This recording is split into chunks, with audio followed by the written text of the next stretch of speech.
Chapter 5. Jill took in their new surroundings as she caught her breath, feeling like she was a character in a nightmare that had just taken a turn into grand fantasy. Wild howling monsters, Joseph's sudden death, a terrifying run through the dark woods, and now this. Deserted. It was a palace, pure and simple. What her father would have called a perfect score. The room they had escaped into was the epitome of lavish. It was huge, easily bigger than Jill's entire house, tiled in gray-flecked marble and dominated by a wide, carpeted staircase that led to the second-floor balcony. Arched marble pillars lined the ornate hall, supporting the dark, heavy wood balustrade of the upper floor. Fluted wall sconces cast funnels of light across walls of cream, trimmed in oak and offset by the deep, burnt ochre of the carpeting. In short, it was magnificent.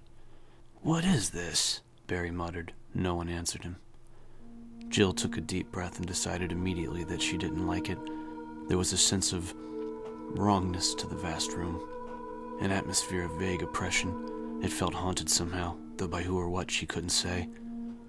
Beats the hell out of getting eaten by mutant dogs, though. Gotta give it that much. And on the trail of that thought, God, poor Joseph. There hadn't been time to mourn him, and there wasn't time now, but he would be missed. She walked towards the stairs, clutching her handgun, her footsteps muffled by the plush carpet that led from the front door. There was an antique typewriter on a small table to the right of the steps, a blank sheet of paper spooled into the works. A strange bit of decorum. The expansive hall was otherwise empty. She turned back toward the others, wondering what their take on all of this was.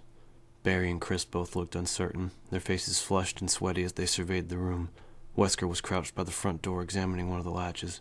He stood up, his dark shades still in place, seeming as detached as ever. "The wood around this lock is splintered.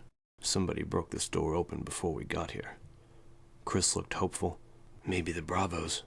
Wesker nodded. "That's what I'm thinking. Help should be on the way, assuming our friend, Mr. Vickers, bothers to call it in." His voice dripped sarcasm, and Jill felt her own anger kindling. Brad had screwed up big time, had almost cost them their lives. There was no excuse for what he'd done. Wesker continued, walking across the room toward one of the two doors on the west wall. He rattled the handle, but it didn't open. "It's not safe to go back out. Until the cavalry shows up, we might as well take a look around. It's obvious that somebody's been keeping this place up, though why and for how long?" He trailed off, walking back toward the group. "How are we set for ammo?" Jill ejected the clip from her Beretta and counted. 3 rounds left, plus the 2 loaded magazines on her belt. 33 shots. Chris had 22 left, Wesker 17, and Barry had 2 racked speed loaders for his Colt, plus an extra handful of loose cartridges tucked into a hip pouch. 19 rounds in all. Jill thought about all they'd left back on the helicopter, and felt another rush of anger toward Brad. Boxes of ammunition, flashlights, walkie-talkies, shotguns, not to mention medical supplies. That Beretta that Joseph had found out in the field, the pale, blood-spattered fingers still wrapped around it. A STARS team member dead or dying, and thanks to Brad, they didn't even have a Band-Aid to offer. Thump. A sound of something heavy sliding to the floor, somewhere close by. In unison, they turned toward the single door on the east wall. Jill was suddenly reminded of every horror movie she'd ever seen. A strange house, a strange noise. She shivered and decided that she was most definitely going to kick Brad's narrow ass when they got out of here. "Chris, check it out and report back ASAP," Wesker said. "We'll wait here in case the RPD comes knocking. You run into any trouble, fire your weapon, and we'll find you." Chris nodded and started toward the door, his boots clacking loudly against the marble floor. Jill felt that sense of foreboding wash over her again. "Chris?" His hand on the knob, he turned back and she realized that there was nothing she could tell him that made any sense. Everything was happening so fast. There was so much wrong with this situation that she didn't know where to start. "And he's a trained professional, and so are you. Start acting like it." "Take care," she said finally. It wasn't what she wanted to say, but it would have to be enough. Chris gave her a lopsided grin, and then raised his Beretta and stepped through the doorway. Jill heard the ticking of a clock, and then he was gone, closing the door behind him. Barry caught her gaze and smiled at her, a look that told her not to worry, but Jill couldn't shake the sudden certainty that Chris wouldn't be coming back. Chris swept the room, taking in the stately elegance of the environment as he realized he was alone. Whoever had made the noise, they weren't here. The solemn ticking of a grandfather clock filled the cool air, echoing off shining black and white tiles. He was in a dining room, the kind he'd only ever seen in movies about rich people, Like the front room, this one had an incredibly high ceiling and a second-floor balcony, but it was also decorated with expensive-looking art and had an inset fireplace at the far end, complete with a coat of arms and crossed swords hung over the mantel. There didn't seem to be any way to get to the second floor, but there was a closed door to the right of the fireplace. Chris lowered his weapon and started for the door, still awed by the wealth of the abandoned mansion that the stars had stumbled into. The dining room had polished red wood trim and expensive-looking art on the beige stucco walls surrounding a long wooden table that ran the length of the room. The table had to seat at least 20, though it was only set for a handful of people. Judging from the dust on the lacy placemats, nothing had been served for weeks. Except no one is supposed to have been here for 30 years, let alone hosted a formal dinner. Spencer had this place closed down before anyone ever stayed here. Chris shook his head. Obviously someone had reopened it a long time ago. So how was it that everyone in Raccoon City believed the Spencer estate to be boarded up, a crumbling ruin out in the woods? More importantly, why had Umbrella lied to Irons about its condition? Murders, disappearances, Umbrella, Jill. It was frustrating. He felt like he had some of the answers, but wasn't sure what the questions were. He reached the door and turned the knob slowly, listening for any sound of movement on the other side. He couldn't hear anything over the ticking of the old clock. It was set against the wall, and each movement of the second hand reverberated hollowly, amplified by the cavernous room. The door opened into one side of a narrow corridor, dimly lit by antique light fixtures. Chris quickly checked both directions. To the right was maybe 10 meters of hardwood hall, a couple of doors across from him, and a door at the end of the corridor. To the left, the hallway took a sharp turn away from where he stood, widening out. He saw the edge of a patterned brown rug on the floor there. He wrinkled his nose, frowning. There was a vague odor in the air, a faint scent of something unpleasant, something familiar. He stood in the doorway another moment, trying to place the smell. One summer when he was a kid, the chain had come off his bike when he'd been out on a ride with some friends. He'd ended up in a ditch about 6 inches away from a choice bit of roadkill, the dried-up, pulpy remains of what once had been a woodchuck. Time and the summer heat had dissipated the worst of the stink, though what had remained had been bad enough. Much to the amusement of his buddies, he'd vomited his lunch all over the carcass, taken a deep breath, and then puked again. He still remembered the sun-baked scent of the drying rot, like thickly soured milk and bile, the same smell that lingered in the corridor now, like a bad dream. Thump. A soft shuffling noise from behind the first door to his right, like a padded fist sliding across a wall. There was someone on the other side. Chris edged into the hallway and moved toward the door, careful not to turn his back to the unsecured area. As he got closer, the gentle sounds of movement stopped, and he could see the door wasn't closed all the way. No time like the present. With an easy tap, the door swung inward, into a dim hall with green-flecked wallpaper. A broad-shouldered man was standing not 20 feet away, half hidden in shadow, his back to Chris. He turned around slowly. The careful shuffling of someone drunk or injured, and the smell that Chris had noticed before came off the man in thick, noxious waves.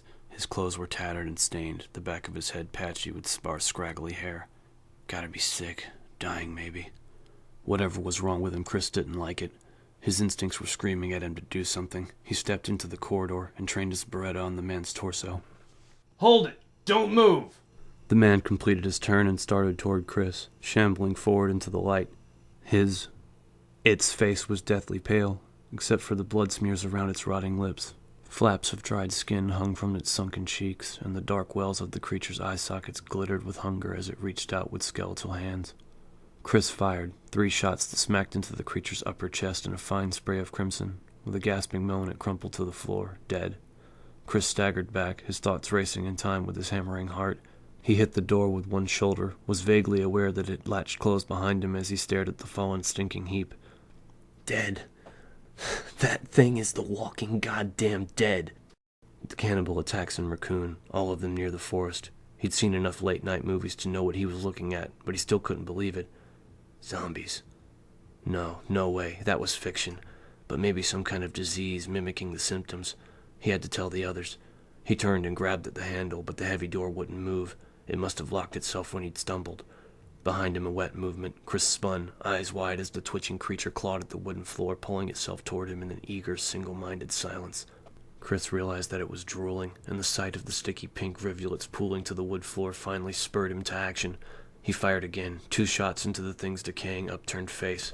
Dark holes opened up in its knobby skull, sending tiny rivers of fluid and fleshy tissue through its lower jaw. With a heavy sigh, the rotting thing settled to the floor in a spreading red lake. Chris didn't want to make any bets on it staying down. He gave one more futile yank on the door and then stepped carefully past the body, moving down the corridor. He rattled the handle of a door on his left, but it was locked. There was a tiny etching in the key plate, what looked like a sword. He filed that bit of information into his confused, whirling thoughts and continued on, gripping the Beretta tightly.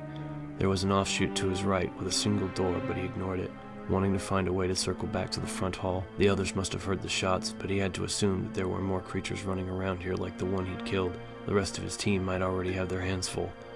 There was a door at the end of the hall on the left where the corridor turned. Chris hurried toward it, the putrid scent of the creature. The zombie, call it what it is, making him want to gag. As he neared the door, he realized that the smell was actually getting worse, intensifying with each step. He heard the soft, hungry moan as his hand touched the knob, even as it registered that he only had 2 bullets left in his clip. In the shadows to his right, movement.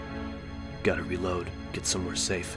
Chris jerked the door open and stepped into the arms of the shambling creature that waited on the other side, its peeling fingers grasping at him as it lunged for his throat. 3 shots. Seconds later, 2 more, the sound distant but distinct in the palatial lobby. Chris. Jill, why don't you? Wesker started, but Barry didn't let him finish. I'm going too, he said, already starting for the door on the east wall. Chris wouldn't waste shots like that unless he had to. He needed help. Wesker relented quickly, nodding. Go, I'll wait here. Barry opened the door, Jill right behind. There was another door at the opposite end, past a grandfather clock that ticked loudly in the frigid, dusty air. Barry jogged toward it, revolver in hand, feeling tense and worried. Christ, what a balls-up this operation was. STARS teams were often sent into risky situations where circumstances were unusual, but this was the first time since he'd been a rookie that Barry felt like things had gone totally out of control. Joseph was dead, chicken heart Vickers had left them to be eaten by dogs from hell, and now Chris was in trouble. Wesker shouldn't have sent him in alone. Jill reached the door first, touching the handle with slim fingers and looking to him. Barry nodded and she pushed it open, going in low and left. Barry took the other side, both of them sweeping an empty corridor. Chris? Jill called out quietly, but there was no answer. Barry scowled, sniffing the air. Something smelled like rotting fruit. I'll check the doors, Barry said. Jill nodded and edged to the left, alert and focused. Barry moved towards the first door, feeling good that Jill was at his back. He'd thought she was kind of bitchy when she'd first transferred, but she was proving to be a bright and capable soldier, a welcome addition to the Alphas. Jill let out a high-pitched gasp of surprise and Barry spun, the scent of decay suddenly thick in the narrow hall. Jill was backing away from an opening at the end of the corridor, her weapon trained on something Barry couldn't see. Stop! Her voice was high and shaky, her expression horrified, and she fired once, twice, still backing toward Barry, her breathing fast and shallow. Get clear, left! He raised the Colt as she moved out of the way, as a tall man stepped into view. The figure's arms were stretched out like a sleepwalker's, the hands frail and grasping. Barry saw the creature's face, and then didn't hesitate. He fired a .357 round, peeling the top of its ashen skull away in an explosive burst, blood coursing down its strange, terrible features, and staining the cataracts of its pale, rolling eyes. It pitched back, sprawling face up at Jill's feet. Barry hurried to her side, stunned. What? He started, and then saw what was on the carpet in front of them, laying in the small sitting area that marked the end of the corridor. For a moment, Barry thought it was Chris, until he saw the STARS Bravo insignia on the vest, and felt a different kind of horror that set in as he struggled to recognize the features. The Bravo had been decapitated, the head laying a foot away from the corpse, the face almost unrecognizable. Ah, jeez. It's Ken. Kenneth Sullivan was one of the best field scouts Barry had ever known, and a hell of a nice guy. There was a gaping, ragged wound in his chest, chunks of partly eaten tissue and gut strewn around the bloody hole. His left hand was missing, and there was no weapon nearby. It must have been his gun that Joseph had found out in the woods. Barry looked away, sickened. Ken had been a quiet, decent sort, did a lot of work in chemistry. He'd had a teenage son who lived with his ex in California. Barry thought of his own girls at home, Moira and Polly, and felt a surge of helpless fear for them. He wasn't afraid of death, but the thought of them growing up without a father. Jill dropped into a crouch next to his ravaged body and rifled quickly through the belt pack. She shot an apologetic look at Barry, but he gave her a slight nod. They needed the ammo. Ken certainly didn't. She came up with 2 clips for a 9mm and tucked them into her hip pocket. Barry turned and stared down at Ken's murderer in disgust and wonder. He had no doubt that he was looking at one of the cannibal killers that had been preying upon Raccoon City. It had a crusty scum of red around its mouth and gore-encrusted nails, as well as a ragged shirt that was stiff with dried blood. What was weird was how dead it looked. Barry had once done a covert hostage rescue in Ecuador, where a group of farmers had been held for weeks by a band of insane guerrilla rebels. Several of the hostages had been killed early in the siege, and after the Stars managed to capture the rebels, Barry had gone with one of the survivors to record the deaths. The 4 victims had been shot, their bodies dumped behind the small wooden shack that the rebels had taken over. After 3 weeks in the South American sun, the skin on their faces had shriveled, the cracking lined flesh pulling away from sinew and bone. He still remembered those faces clearly, and saw them again now as he looked down at the fallen creatures. It wore the face of death. Besides which, it smells like a slaughterhouse on a hot day. Somebody forgot to tell this guy that dead people don't walk around. He could see the same sickened confusion on Jill's face, the same question in her eyes, but for now there weren't any answers. They had to find Chris and regroup. Together they moved back down the corridor and checked all 3 doors, rattling handles and pushing at the heavy wooden frames. All were securely locked. But Chris had to have gone through one of them. There's nowhere he could have gone. It didn't make sense, and short of breaking down the doors, there was nothing they could do about it. "We should report this to Wesker," Jill said, and Barry nodded agreement. If they'd stumbled into the hiding place of the killers, they were going to need a plan of attack. They ran back through the dining room, the stale air of relief after the corridor's reek of blood and decay. They reached the door back to the main hall and hurried through.